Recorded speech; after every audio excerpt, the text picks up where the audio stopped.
guys. Decided to get off my butt and do something.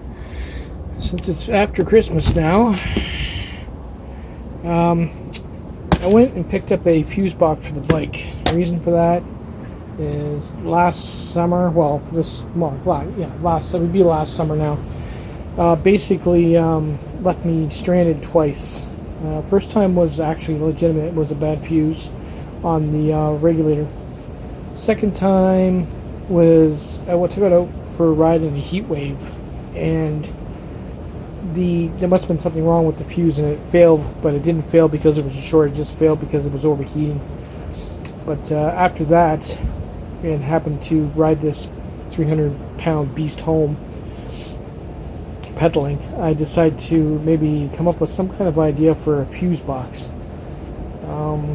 Originally, I was actually looking for something like this. You can get them in all shapes and sizes. Some of them don't come with fuses. I recommend you buy them with fuses, make it a little bit easier. I ended up picking up this one here. It is a little bit bigger, but it came with everything, including a cap to cover it and stickers, which I'll never use. It did come with a bunch of fuses, which is sweet. I'll leave a link in the description for it. It came with screws.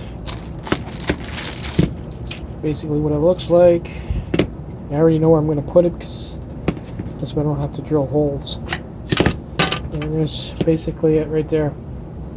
So your positive in, your negative, and these are your rails here. The way this works is when fuse blows, these LEDs will come on, as far as I know. It's either they come on when the fuse is good or it comes on when the fuse is dead. Either way, it's going to show me, basically, if I get stranded somewhere, I can basically say, oh, look, there's a fuse, this one's gone, I can replace it and hopefully get home if I find the problem. Anyway,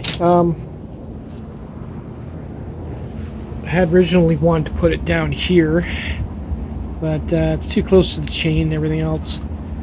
And we'll pretty much want to clear this area up here, down here, because I have to repaint this. You can see a little bit of rust there, and down there it's got some rust from a couple of years of riding.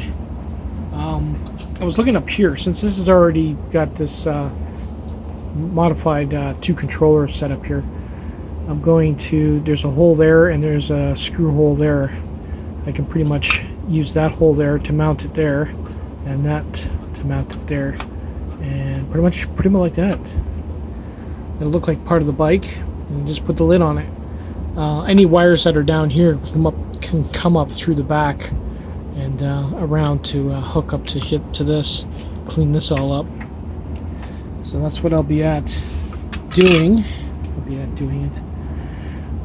Couple of things I have a DC to DC inverter. This is 12 to 5 volts, not fused.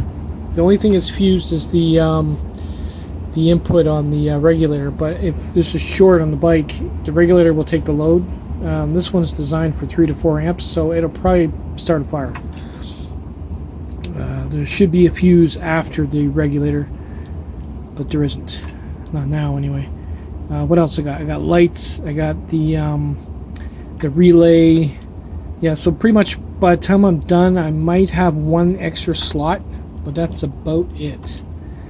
So I'm not going to film me pulling this all apart. It's going to take a while.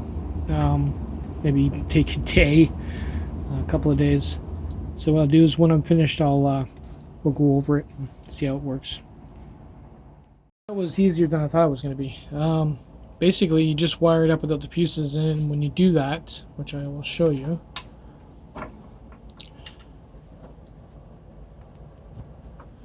when you wire it up without the fuses, you can see everything is working. The lights work, the back lights work, the DC and DC inverter should work, like this one here. This is the horn. If I push the button, makes a connection, but obviously there's no fuse in it. This is the front light. Oh no, that's not the front light, that's the back light. As you can see, the light comes on. Push it back in. It's working. What's this one here? Should label them, I guess. That's the front. And one is for the DC inverter, and I can't remember what the other one's for. Or it might be for the relay. But when you pull them all out, they all light up when you give it power. And the only thing in between the main positive there is the switch I have on the handlebars. So yeah, that's pretty easy to set up. I'll just hit the rest of it with zip ties, and it's good to go. At least now if I have an issue, I can pretty much fix it on the road, and all the wiring is in there. I still got to install the other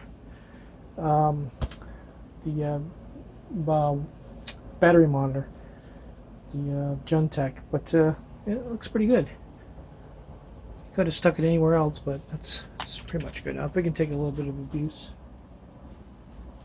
Later, guys.